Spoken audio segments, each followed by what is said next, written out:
ஸ்ரீபெரும்புதூர் அருகே அதிமுக சார்பில் நிர்வாகிகளுக்கு பூத் கமிட்டி அமைப்பது தொடர்பாக ஆலோசனை கூட்டம் நடைபெற்றது. காஞ்சிபுரம் மாவட்டம் ஸ்ரீபெரும்புதூர் சட்டமன்ற தொகுதி ஸ்ரீபெரும்புதூர் கிழக்கு ஒன்றியம் அதிமுக சார்பில் இருங்காட்டுக்கோட்டை, காட்டாராம்பாக்கம், மண்ணூர், கிளாய் உள்ளிட்ட பகுதிகளில் அதிமுக நிர்வாகிகளுக்கு பூத் கமிட்டி அமைப்பது தொடர்பாக ஆலோசனை கூட்டமானது மாவட்ட செயலாளரும் முன்னாள் அமைச்சருமான வி. சோமசுந்தரம் தலைமையில் நடைபெற்றது. இதில் சிறப்பு விருந்தினராக அதிமுக முன்னாள் அமைச்சரும் செய்தி தொடர்பாளருமான வைகை செல்வன் கலந்து கொண்டு பல்வேறு ஆலோசனைகளை வழங்கினார்.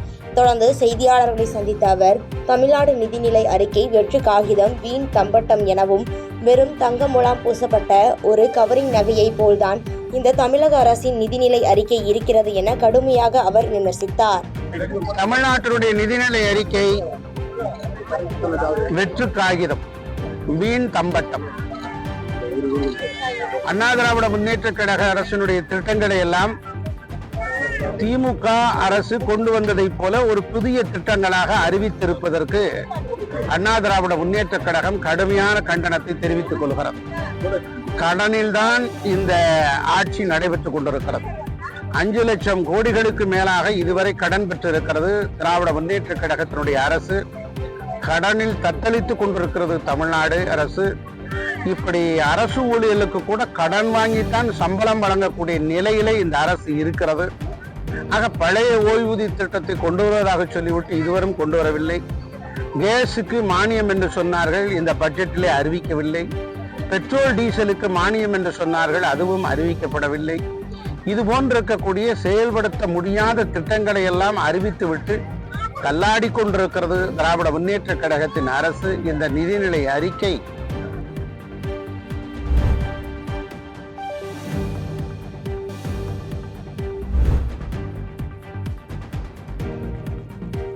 டாஸ்மாகில் ஊழல் முறைகேடு நடந்திருந்தால் சட்டப்பூர்வமாக தமிழக அரசு எதிர்கொள்ளும் என விசிக தலைவர் திருமாவளவன் தெரிவித்துள்ளார்.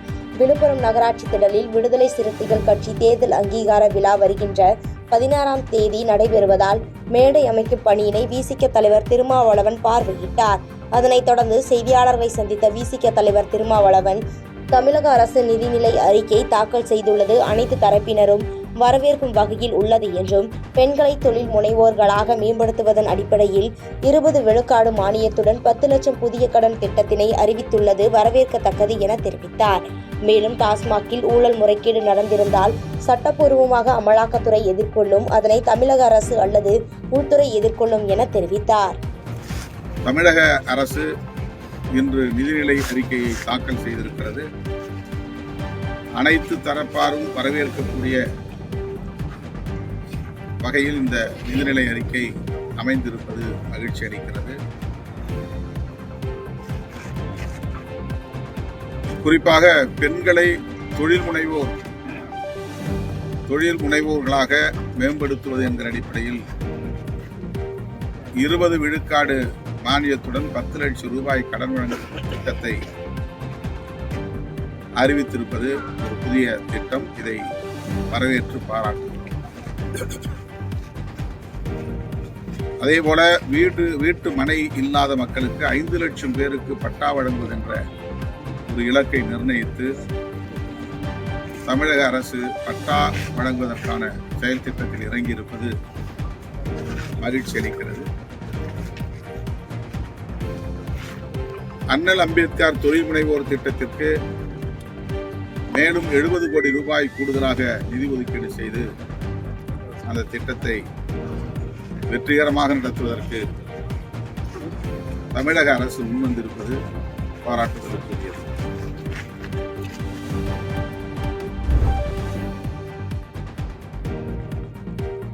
பேராவூரணி அருகே அரசு பள்ளி படிக்கும் மாணவியின் ஏழ்மை நிலை குறித்து அறிந்து வந்த நாடாளுமன்ற உறுப்பினர் சிறுமியின் உயர்கல்விக்கான முழு செலவையும் ஏற்றுக்கொள்வதாக உறுதியளித்துள்ளார்.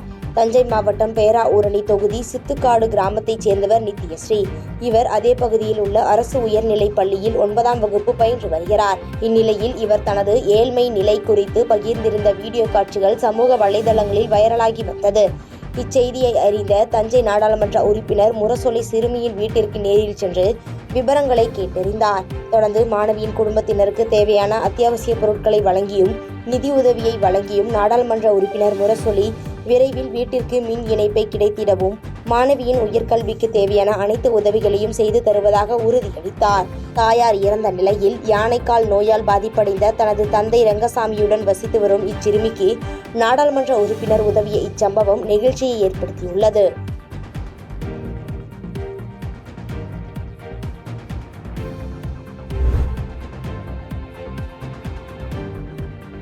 காஞ்சிபுரம் அடுத்த மிலிட்டரி சாலையில் தமிழக முதலமைச்சரின் பிறந்தநாள் விழா மற்றும் மக்கள் நலத்திட்டம் வழங்குதல் மற்றும் பொதுக்கூட்டம் நடைபெற்றது. இதில் சிறப்பு விருந்தினராக தமிழ்நாடு பாடநூல் கழக தலைவரும் பட்டிமன்ற புகழ் பேச்சாளருமான திண்டுக்கல் ஐ. லியோனி கலந்து கொண்டு சிறப்புரையாற்றினார். அப்பொழுது பேசிய அவர், தாய் தந்தை அப்பா மற்றும் சகோதர நிலைகளில் இருந்து அனைத்து பொதுமக்களுக்கும் நலமுடன் இருக்கும் வகையில் திட்டங்களை செயல்படுத்தி அம்மை அப்பனாக தமிழக முதலமைச்சர் விளங்கி வருவதாக புகழாரம் சூட்டி பேசினார். மேலும் இக்கூட்டத்தில் உரையாற்றிய உத்தரமேரு சட்டமன்ற உறுப்பினர், காஞ்சிபுரம் போக்குவரத்து நெரிசலை குறைக்கும் வகையில் புதிதாக செய்யாறு முதல் ஒரக்கடம் வரை புதிய தொழிற்தட சாலை அமைக்கப்படும் என கூறப்பட்டுள்ளது என தெரிவித்துள்ளார். பெண்களுக்கு அந்த சொத்துரிமையில வாங்கி ரீச் பண்றாங்க பாருங்க, அப்படிப்பட்ட டாக்குமெண்ட்டுக்கு 1% இலவசம் பண்ணிருக்க தள்ளுபடி. அது ஒரு பெரிய வரலாற்று சாதனை. இன்னொன்னு, நிறைய திட்டத்தில் நான் இப்போ பார்த்திருப்பீங்க, லாரி தொல்லை இல்லையா, இந்த தொல்லையை குறைக்கிறதுக்கு இந்த பட்ஜெட்ல செய்யாறு ஒரகடம் தொழில் தட திட்டம் சொல்லி அது ஆரம்பிச்சிருக்கிறாங்க. 1 வருஷம் 1.5 வருஷத்துக்குள்ள இனிமே இந்த பிரச்சனையே இருக்க.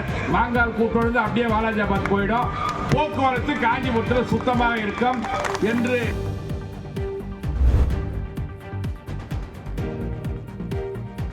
திருவண்ணாமலையில் ஐம்பொன் விக்கிரக சிலை திருக்கல்யாண உற்சவ திருவிழா விமர்சையாக நடைபெற்றது. திருவண்ணாமலை மாவட்டம் மங்களத்தில் அமைந்துள்ள சங்கூதியம்மன் ஐம்பொன் விக்கிரக சிலை திருக்கல்யாண உற்சவத்தையொட்டி அதிகாலையிலேயே கோயில் நடை திறக்கப்பட்டது. இதனைத் தொடர்ந்து போர்மண்ண லிங்கேஸ்வரர் மற்றும் சங்கூதியம்மனுக்கு மலர் மற்றும் அன்ன அபிஷேகம் செய்யப்பட்டு சிறப்பு பூஜை நடத்தப்பட்டது. இதனை அடுத்து போர்மண்ண லிங்கேஸ்வரர் மற்றும் சங்கூதி அம்மனுக்கு திருக்கல்யாண நிகழ்ச்சி நடத்தப்பட்டு அன்னதானம் வழங்கப்பட்டது. இதில் ஏராளமான பக்தர்கள் கலந்து கொண்டு சுவாமி தரிசனம் செய்தனர்.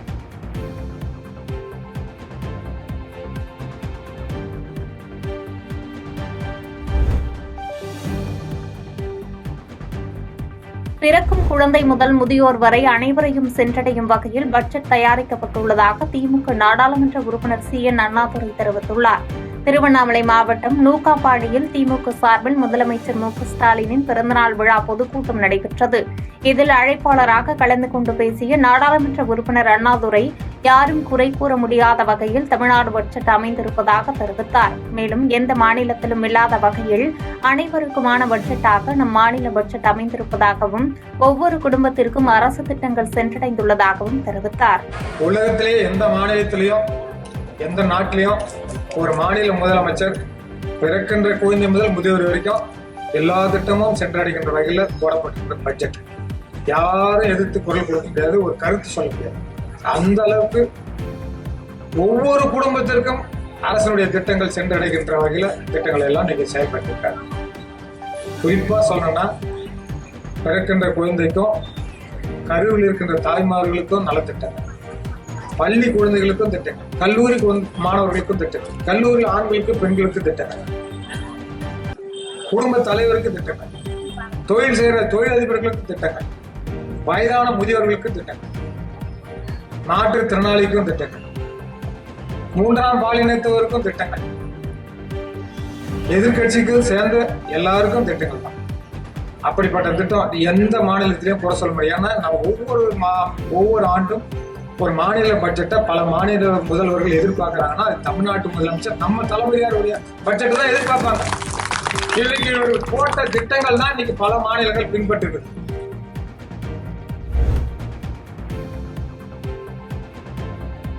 கோவையில் தெருவில் சுற்றித் திரிந்த மாடுகள் சாலையில் நடந்து சென்றவர்களை முட்டித் தள்ளியதில் 5 மாத குழந்தை உட்பட 3 பேர் காயமடைந்துள்ளனர். கோவை மாவட்டம் உக்கடம் அடுத்த அன்புநகர் பகுதியைச் சேர்ந்த தம்பதியர் சல்மான் ஜீனத் நிஷா சம்பவத்தன்று இரவு தனது 5 மாத குழந்தையை தூக்கிக் கொண்டு தொழுகையை முடித்துவிட்டு வீடு திரும்பிய போது சாலையில் சண்டையிட்டுக் கொண்டிருந்த 2 மாடுகள் அவரை முட்டி தள்ளியது. இதனை தடுக்க சென்ற அருகில் இருந்த சாகிப் என்பவரை மாடு முட்டியுள்ளது. இதில் ஜீனத் நிஷா, அவரது 5 மாத குழந்தை மற்றும் சாகிப் ஆகியோர் காயமடைந்தனர். இதனை அடுத்து அருகில் இருந்தவர்கள் மூவரையும் மீட்டு மருத்துவமனையில் சிகிச்சைக்காக அனுமதித்த நிலையில் வழக்கு பதிவு செய்து மாட்டின் உரிமையாளர்கள் குறித்து போலீசார் விசாரணை மேற்கொண்டு வருகின்றனர்.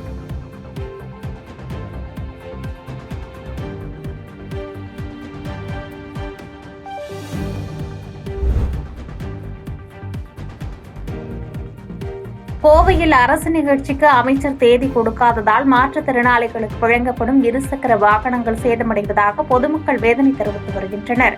மாற்றுத்திறனாளிகள் நலத்துறை சார்பில் 2 சக்கர வாகனம் உள்ளிட்ட நலத்திட்ட உதவிகள் வழங்கப்பட்டு வருகின்றன. அதன்படி கோவையில் மாற்றுத்திறனாளிகளுக்காக 240க்கும் மேற்பட்ட இணைப்பு சக்கரம் பொருத்தப்பட்ட 2 சக்கர வாகனங்கள் மாவட்ட ஆட்சியர் அலுவலகத்தின் வளாகத்தில் திறந்த வெளியில் 2 வாரங்களாக நிறுத்தி வைக்கப்பட்டுள்ளன. இந்நிலையில் கோவையில் கடுமையான வெயில் அடித்து வருவதோடு தற்போது மழையும் பெய்ததால் 2 சக்கர வாகனங்கள் மழை மற்றும் வெயிலில் சேதமடைந்து வருவதாக பொதுமக்கள் குற்றச்சாட்டு தெரிவித்துள்ளனர். மேலும் கோவையின் பொறுப்பு அமைச்சராக நியமிக்கப்பட்டுள்ள அமைச்சர் செந்தில் பாலாஜி அரசு நிகழ்ச்சி நடத்த தேதி வழங்காததால் தற்போது வரை நிகழ்ச்சி நடைபெறாமலும் 2 சக்கர வாகனங்கள் சேதமடைந்து வருவதாகவும் சமூக ஆர்வலர்கள் வேதனை தெரிவித்துள்ளனர்.